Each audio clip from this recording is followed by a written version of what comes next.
धनपुरा गांव में रघु नाम का एक मेहनती लकड़हारा रहता था। वह रोज सुबह कुल्हाड़ी लेकर जंगल जाता, लकड़ियां काटता और शाम को उन्हें बेचकर घर का खर्च चलाता। उसकी पत्नी कमला महत्वाकांक्षी थी। पड़ोसियों की अच्छी जिंदगी देखकर उसे अपनी गरीबी खलती थी। वह अक्सर सोचती कि आखिर उनके जीवन में खुशहाली कब आएगी। आखिर कब तक यह गरीबी काटेंगे हम। पड़ोस की सरला देखो, कितने अच्छे गहने पहनती है, उसके घर में नौकर है और हम सुबह से शाम तक खटते हो, फिर भी 2 वक्त की रोटी मुश्किल से मिलती है। कुछ तो करो ऐसा कि जिंदगी बदले। कमला, जो मेहनत से मिलता है उसमें बरकत होती है। भगवान पर भरोसा रखो, एक दिन जरूर अच्छे दिन आएंगे। अच्छे दिन? भगवान पर भरोसा रखने से पेट नहीं भरता, कुछ अक्लमंदी से काम करो। रघु कुछ नहीं बोला और बाहर निकल गया। एक शाम मौसम सुहाना था। रघु जंगल से लकड़ियां काटकर लौट रहा था। कंधे पर भारी गट्ठर था और उसे कम कमाई की चिंता सता रही थी। तभी उसे रास्ते में एक बुजुर्ग व्यक्ति दिखे। सफेद धोती कुर्ता, सिर पर पगड़ी, हाथ में लाठी और पोटली। वे धीरे धीरे चलते हुए काफी थके हुए लग रहे थे। बेटा, जरा रुको, थोड़ा दम लेने दो। बहुत थक गया हूँ, सुबह से चल रहा हूँ। बाबा, आप ठीक तो हो? बहुत थके हुए लग रहे हो। कहाँ जाना है आपको? बेटा, मुझे मेहंदीपुर गांव जाना है। मेरा बेटा वहां रहता है, विक्रम। बहुत दिनों से मिला नहीं उससे। कल खबर आई कि वो बीमार है, बस मन में बेचैनी हो गई और निकल पड़ा। मेरा नाम हरिलाल है, दूसरे जिले से आ रहा हूँ। बाबा, मेहंदीपुर यहाँ से कोसों दूर है और अभी देखो आसमान में बादल है, रात होने वाली है। इस अंधेरे में अकेले जंगल के रास्ते से जाना ठीक नहीं होगा। जंगली जानवरों का भी डर है। हाँ बेटा, ये तो सोचा नहीं था, पर बेटे की याद ने इतना बेचैन कर दिया कि निकल पड़ा। अब क्या करूं? बाबा, आज रात आप मेरी झोपड़ी में रुको। कल सुबह मैं खुद तुम्हें रास्ते तक छोड़ आऊंगा। पास का रास्ता भी बता दूंगा, जिससे जल्दी पहुंचोगे। बेटा, तुम तो देवता हो साक्षात। भगवान तुम्हारा भला करें। एक अजनबी का इस तरह ख्याल रखना ये दुनिया में कम ही देखा है। बाबा, यह तो इंसानियत का फर्ज है। चलिए। रघु ने हरिलाल की लाठी थाम ली और धीरे धीरे उन्हें अपनी झोपड़ी की ओर ले चला। रघु जब हरिलाल को घर लाया तो कमला हैरान हो गई। ये कौन है? इन्हें क्यों लाए? कमला बुजुर्ग आदमी है, थका हुआ है। रात में अकेले जंगल से नहीं जा सकते। एक रात रुकने दो, कल चले जाएंगे। घर में खाने को भी ज्यादा नहीं है और ऊपर से मेहमान। कमला, यह बुजुर्ग हैं, इंसानियत है हमारी, जो है वो खिलाओ।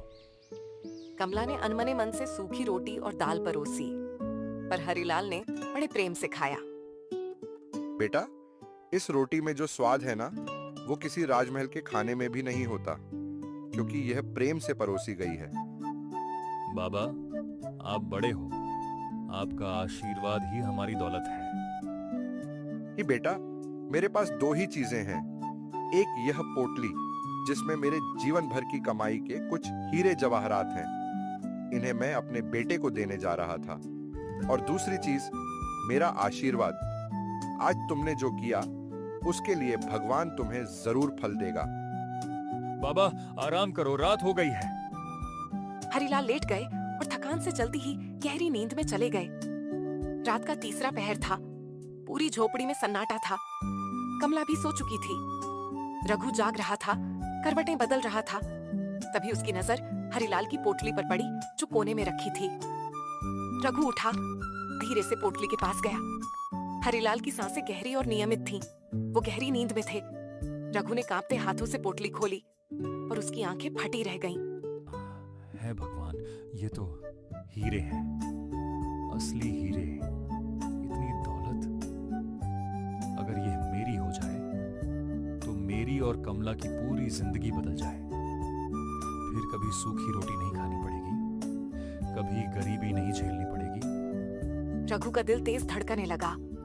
वो पोटली बंद करके पीछे हट गया, पर लालच उसे वापस खींच रहा था। नहीं नहीं, ये ठीक नहीं होगा। यह बुजुर्ग है, इन्होंने मुझ पर भरोसा किया। पर अगर मैं सीधे चोरी करूं तो ये मुझे पहचानते हैं। गांव वालों को पता है कि ये मेरे यहां रुके थे। पकड़ा जाऊंगा। रघु ने घर से बाहर झांका। रात का अंधेरा गहरा था। दूर कहीं एक उल्लू बोल रहा था। पास में वो पुराना कुआं है जो सालों से बंद है, उसमें पानी नहीं। अगर बाबा वहां गिर जाए तो, और रात का अंधेरा है, कोई नहीं देखेगा, कोई गवाह नहीं। रघु का पूरा शरीर कांप रहा था। आंखें बंद की। एक पल के लिए माँ का चेहरा याद आया। बचपन में सुनी दादी की कहानियां याद आईं। पर लालच की आंधी सब बहा ले गई। नहीं सोचता, बस करना होगा। रघु ने हरिलाल को धीरे से जगाया। बाबा उठो, वो देखो कोई जानवर झोपड़ी के पास आ गया है। तुम बाहर चलो, मैं उसे भगाता हूँ। क्या? कौन सा जानवर? हाँ चलता हूँ। रघु आगे चला और हरिलाल को पुराने कुएं तक ले गया। अंधेरे का फायदा उठाकर उसने एक जोर का धक्का दे दिया। हरिलाल की चीख रात के सन्नाटे में गुम हो गई। कांपता हुआ रघु झोपड़ी लौटा। उसने हरिलाल की पोटली छुपा दी, लेकिन पूरी रात उसे नींद नहीं आई। सुबह होते ही उसने कमला को सारी बात बता दी। कमला कुछ देर चुप रही, फिर उसने पोटली खोलकर देखी। इतने सारे हीरे, ये तो लाखों में बिकेंगे। कमला, मैंने एक बुजुर्ग को, जिसने मुझ पर भरोसा किया था, मैंने उसे। ये जो हो गया सो हो गया। अब पछताने से कुछ नहीं बदलेगा। बस यह हीरे अच्छी जगह छुपाओ और धीरे धीरे बेचो, एक साथ नहीं, वरना लोग शक करेंगे। पर कमला, वो बुजुर्ग थे, उनका एक बीमार बेटा था। चुप करो, अब इस बारे में कभी बात नहीं होगी, समझे? कभी नहीं। जो हो गया उसे भूल जाओ, आगे सोचो। धीरे धीरे रघु ने उन हीरों को बेचना शुरू किया। पहले एक, फिर दो। शहर के सुनार से चुपके से सौदा करता। पैसे आने लगे। रघु ने पहले अपनी झोपड़ी पक्की कराई, फिर थोड़ी जमीन खरीदी, फिर एक छोटी दुकान खोली। कमला खुश थी, गांव वाले हैरान थे। यार, ये रघु अचानक इतना अमीर कैसे हो गया? कल तक लकड़ी बेचता था। पता नहीं, कहता है शहर में कोई सौदा हो गया। भगवान की कृपा। हाँ, जिस पर भगवान की नजर पड़ जाए ना, उसकी किस्मत रातों रात बदल जाती है। 5 साल में रघु बड़ा व्यापारी बन गया। वह किसानों को कर्ज देता और न चुका पाने पर उनकी जमीन ले लेता। धीरे धीरे गांव की कई जमीनें उसके नाम हो गईं। पैसे और ताकत के कारण कोई उसका विरोध नहीं करता था। कमला सुख समृद्धि में जी रही थी। रघु बाहर से खुश दिखता, पर रातों में हरिलाल की याद उसे बेचैन कर देती। इसी बीच कमला ने एक बेटे को जन्म दिया और घर में खुशियां आ गईं। कमला, देखो तो कितना सुंदर है हमारा बेटा। हाँ जी, बिल्कुल आप पर गया है। इसका नाम क्या रखें? सोहन कैसा रहेगा? वाह, बहुत अच्छा नाम है, सोहन, जो सबको अच्छा लगे। 2 साल बाद कमला ने एक पुत्री को जन्म दिया। देखिए जी, पुत्री हुई है। अरे वाह, इतनी सुंदर, ये तो परी है। इसका नाम रूपा रखें? रूपा? हाँ, बिल्कुल सही। रूप जैसी है तो रूपा ही नाम होगा। पलकें झपकी और 30 बरस बीत गए। सोहन अब 25 साल का जवान था। लंबा, गठीला, तेज दिमाग। वो अपने पिता के व्यापार में हाथ बटाता था और थोड़ा रूखे स्वभाव का था। जैसा उसने बचपन से देखा था वैसा ही बन गया था। रूपा 23 साल की थी, कोमल, सरल, भोली। उसे प्रकृति से प्रेम था। वो रोज सुबह नदी किनारे जाती, फूल लाती, चिड़ियों की आवाजें सुनती। रूपा, रोज रोज नदी किनारे क्यों जाती हो? घर में भी तो कुछ काम होता है। माँ, वहाँ बड़ा अच्छा लगता है। हवा चलती है, पानी बहता है, मन शांत हो जाता है। जाने दो कमला, बच्ची है, जहाँ मन लगे जाए। पिताजी, बड़ी हो गई है रूपा, अकेले नदी किनारे जाना। अरे सोहन, गांव की नदी है, क्या होगा वहाँ? एक सुबह रूपा नदी किनारे गई। वो अपनी आदत के मुताबिक पानी में पत्थर फेंक रही थी। और पानी की लहरें देख रही थी।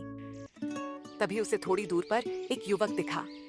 वो पानी के किनारे बेहोश पड़ा था। उसके माथे पर चोट थी और कपड़े गीले थे। रूपा का दिल भर आया। वो दौड़कर उसके पास गई। अरे उठिए, क्या आप मेरी आवाज सुन पा रहे हैं? पानी, थोड़ा पानी। रूपा ने झटपट नदी से अपनी हथेली में पानी लाकर उसके होंठों पर लगाया। कुछ देर बाद युवक थोड़ा संभला। क्या हुआ तुम्हें? यहाँ कैसे हो? मेरी नाव पलट गई। किसी तरह किनारे तक आया, पर माथे में बहुत चोट लगी है। रुको, जल्दी से उठने की कोशिश मत करो। तुम कौन हो? इस गांव की रहने वाली हो? हाँ, मेरा नाम रूपा है। और तुम? मेरा नाम विक्रम है। मैं दूसरे जिले से आया था। व्यापार के सिलसिले में नाव से जा रहा था। ठीक है विक्रम, अभी आराम करो, मैं कुछ खाने पीने की चीज लाती हूँ। उस दिन के बाद दोनों की मुलाकातें होने लगी। विक्रम हर रोज उसी नदी किनारे आता, रूपा भी आती। दोनों घंटों बातें करते। विक्रम बहुत अच्छी बातें करता था, जिंदगी के बारे में, दुनिया के बारे में। रूपा उसकी बातें सुनकर मंत्रमुग्ध हो जाती।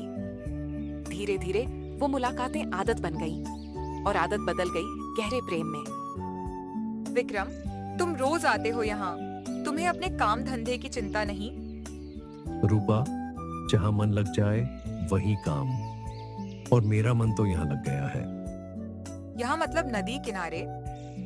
नदी से ज्यादा यहाँ बैठने वाली से।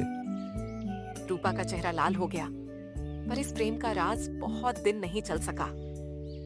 एक दिन सोहन अपने दोस्त के साथ नदी किनारे गया था और उसने रूपा और विक्रम को एक साथ बात करते देख लिया। उसका चेहरा तमतमा उठा। वो सीधे घर लौटा।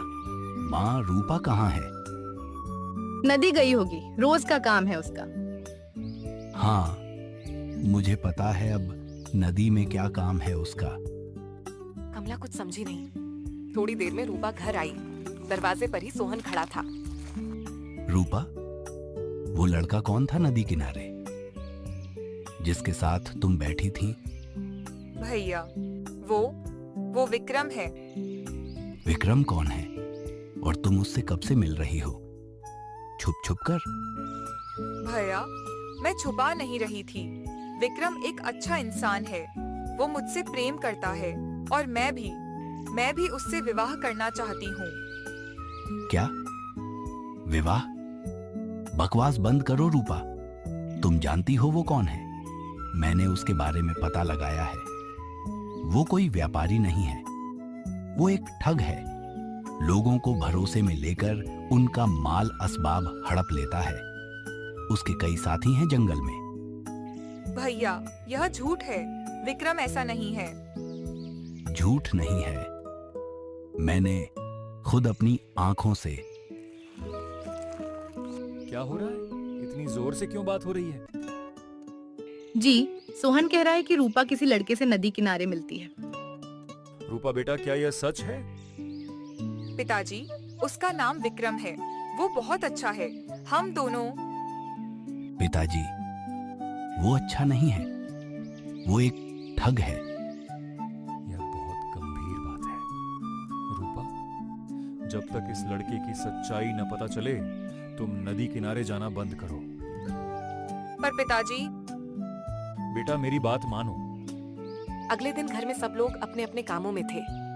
रूपा का मन बहुत भारी था। उसे विक्रम को सब बताना था। उसने मौका देखा और चुपके से घर से निकल गई। नदी किनारे पहुंची। विक्रम पहले से वहां था। रूपा, आज देर हो गई। मैं कब से इंतजार कर रहा था। विक्रम, भैया ने सब देख लिया है।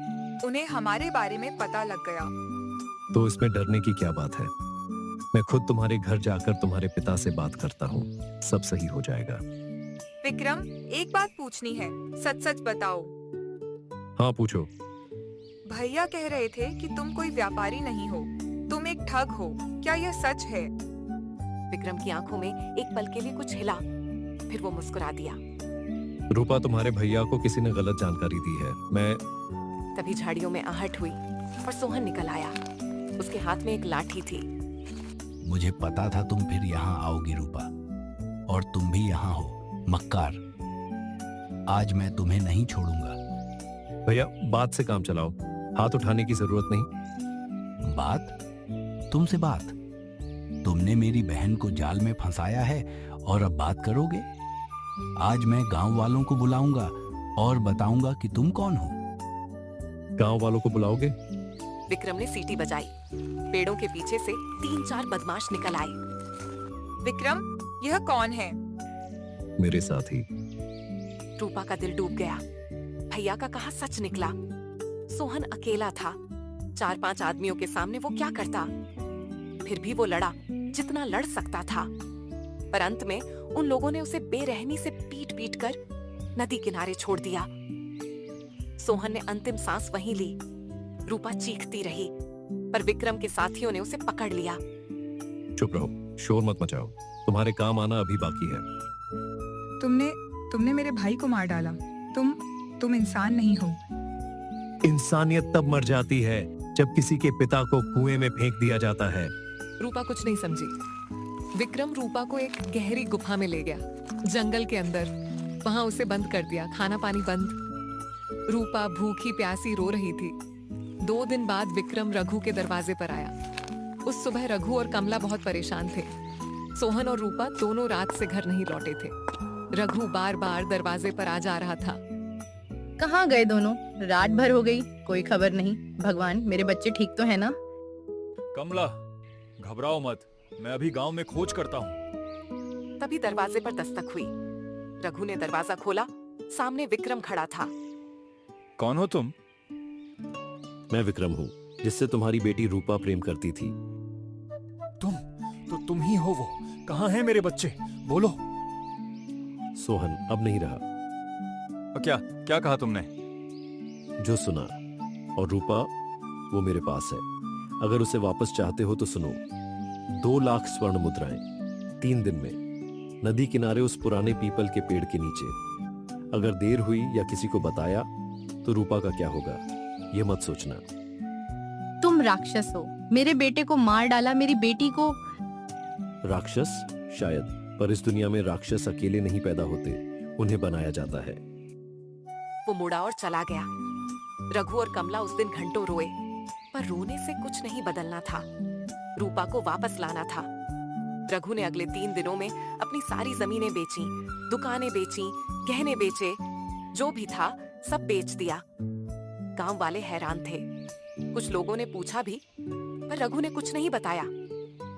भगवान, मेरे बच्चे, मेरा सोहन चला गया। रूपा को वापस लाना है, चाहे कुछ भी हो जाए। उधर गुफा में रूपा 3 दिनों से भूखी प्यासी थी। उसका शरीर जवाब दे रहा था। आंखें बंद थीं, होंठ सूख गए थे। विक्रम गुफा में आया। रूपा उठो। मुझे पानी दो प्लीज। अभी नहीं, पहले काम। विक्रम, तुम ऐसे क्यों हो? मैंने तुम्हारा क्या बिगाड़ा था? मैं तो तुमसे सच में प्रेम करती थी। प्रेम? मैं प्रेम में यकीन नहीं करता। जब से होश संभाला है, सिर्फ दर्द देखा है। आओ। विक्रम उसे गुफा से बाहर लाया और नदी किनारे उस पीपल के पेड़ के पास बिठा दिया। रघु भारी पोटली लेकर पीपल के पेड़ के पास पहुंचा। दूर से उसे रूपा दिखी। बैठी थी, पर बहुत कमजोर लग रही थी। रूपा, बेटा। पिताजी। बेटा, क्या हाल बना दिया तुम्हारा इसने? कुछ खाया भी है तुमने? भावुकता बाद में, पहले पोटली। हेलो, ये सब कुछ है जो मेरे पास था। अब इसे ले जाओ और मेरी बेटी को जाने दो। बड़ी जल्दी है तुम्हें। तुमने जो मांगा था वो दे दिया। अब अपने वादे पर खड़े रहो। ठीक है। रुको, एक बात पूछनी है। आखिर तुमने ये सब क्यों किया? मेरे बेटे ने तुम्हारा क्या बिगाड़ा था? रूपा ने क्या किया था? तुमने क्या किया था वो याद है तुम्हें? मैंने क्या किया? 20 साल पहले एक बुजुर्ग आदमी तुम्हारे घर रुका था। तुमने उसे रोटी खिलाई, आसरा दिया और रात को कुएं में धकेल दिया। उसके हीरे चुरा लिए। रघु का चेहरा पीला पड़ गया। तुम्हें कैसे पता? क्योंकि वो बुजुर्ग मेरे पिता थे, हरिलाल। वो मेरे पास आ रहे थे मुझसे मिलने। मैं उस वक्त बीमार था, उनका इंतजार कर रहा था। पर वो कभी नहीं आए। रघु के पैर कांप रहे थे। जब वो नहीं आए तो मैं उन्हें ढूंढने निकला। दिन बीते, हफ्ते बीते, कोई पता नहीं। तब किसी ने बताया कि एक बुजुर्ग का शव उस पुराने कुएं में मिला है। मैं वहां गया, देखा वो मेरे पिता थे। पिताजी, यह सच है? उस दिन से मैं अकेला हो गया, जंगलों में भटकता रहा, भूखा रहा, ठगों के गिरोह में पड़ा। उन्होंने मुझे वो सब सिखाया जो तुमने अनजाने में मुझे बनाया। और जब मैंने पता लगाया कि मेरे पिता के हीरे किसके पास गए, तब से मैं बस इस दिन का इंतजार कर रहा था। विक्रम पोटली लेकर जाने लगा। रघु रूपा के पास गया। उसने उसका हाथ थामा। रूपा बेटा, उठो, घर चलते हैं। माँ इंतजार कर रही है। पिताजी, सच बताओ, क्या यह सब सच है? बेटा, अभी घर चलो, बाद में सब बात करेंगे। पिताजी, मुझे बहुत कमजोरी है। 3 दिनों से कुछ नहीं खाया। रघु ने रूपा को उठाने की कोशिश की, पर उसका शरीर बेजान था। 3 दिन की भूख, प्यास और सदमे ने उसे अंदर से तोड़ दिया था। रूपा की आंखें बंद हो गईं। रूपा बेटा, आंखें खोलो, रूपा। पर रूपा नहीं उठी। रघु अपनी बेटी को छाती से लगाकर फूट फूट कर रोया।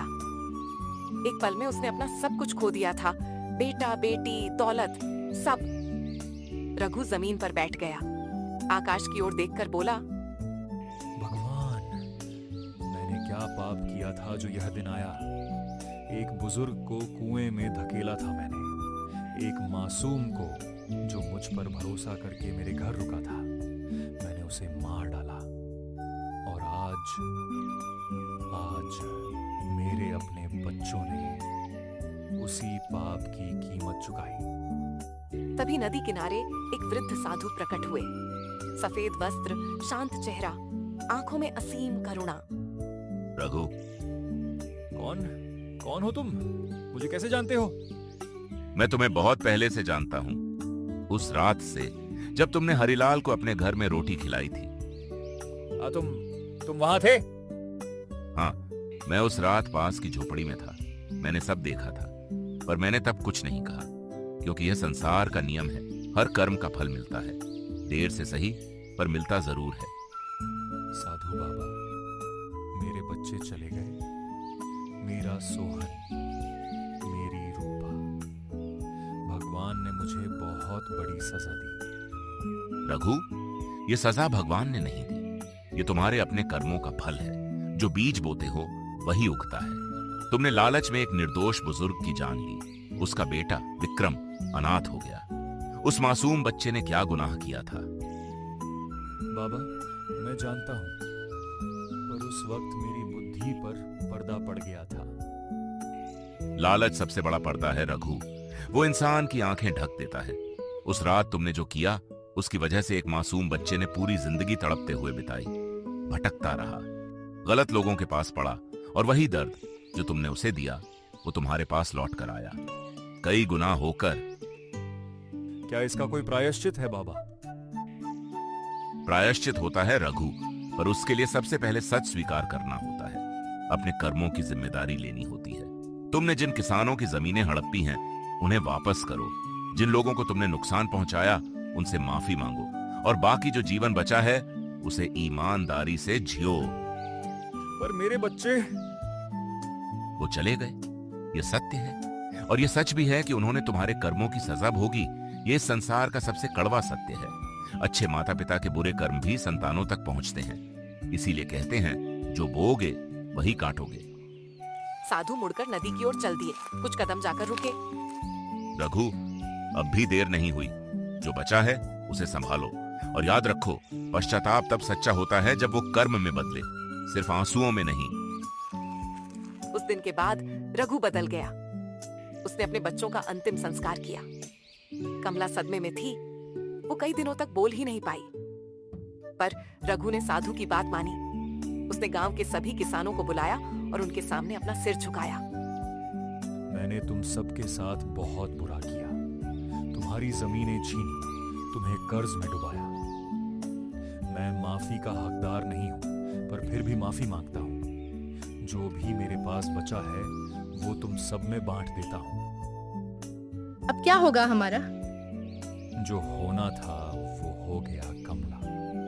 अब जो बचा है वो ईमानदारी से जिएंगे, मेहनत करेंगे, सूखी रोटी मिलेगी पर आत्मा पर बोझ नहीं होगा। कमला की आंखें भर आईं। रघु फिर से लकड़हारा बन गया। सुबह उठता, जंगल जाता, लकड़ी काटता, पर अब उसके चेहरे पर वो बेचैनी नहीं थी जो पहले थी। रात को नींद आती थी, शायद यही था सच्चा प्रायश्चित। तो दोस्तों, अगर ये कहानी आपके दिल को छू गई हो, आपको कुछ सोचने पर मजबूर कर गई हो, तो कमेंट में अपनी राय जरूर बताएं। और ऐसी ही दिल को झकझोर देने वाली कहानियों के लिए हमारे चैनल को सब्सक्राइब करना ना भूलें। धन्यवाद।